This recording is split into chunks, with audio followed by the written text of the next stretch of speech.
American doublespeak, double standards, duplicity as far as Pakistan terror has always been something that's been just below the surface of the India-US relationship. But there has perhaps not been a week like this week where it has become so apparent and so manifest.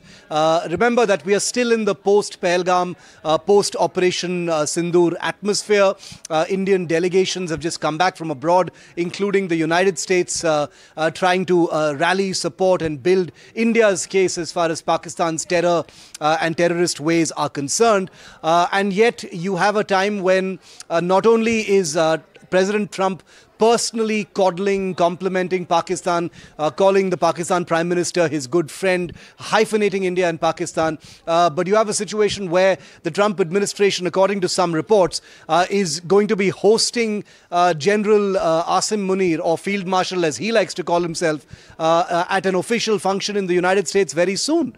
That's message number one. Message number two, you've got the chief of the US Central Command, whose area of responsibility is, covers India and Pakistan and the Middle East and Afghanistan, etc., calling Pakistan a phenomenal partner in the context of the war against terror and the India-Pakistan relationship, saying it cannot be looked at as a binary. So these two validations, very positive validations for Pakistan, coming explicitly from the US administration, from the president himself, his Pentagon and State Department, his general looking after the very, very crucial and sensitive Central Command, can't be seen as just run-of-the-mill or routine comments. They are obviously designed to send out a message.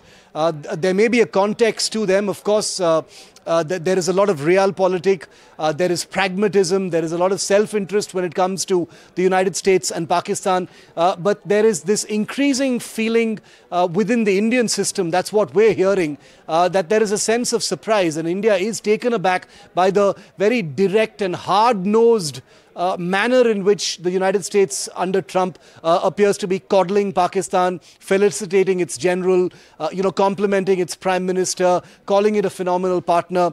That doesn't sit well with India. Does India have options? Are these messages only on the surface? Is the real diplomacy happening on the back channel where India doesn't really need to worry about?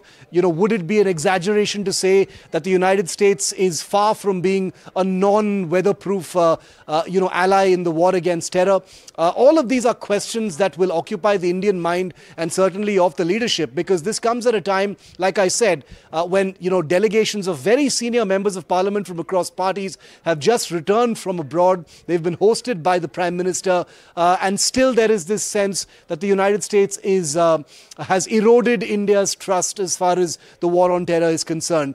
I think the path ahead is going to be a difficult one for India to navigate, but the diplomatic machine is alive and kicking as far as trying to build an army against terror, globally speaking. But the signs definitely from a country like the United States are not good, even keeping or even assuming that this is under a whimsical president like Donald Trump.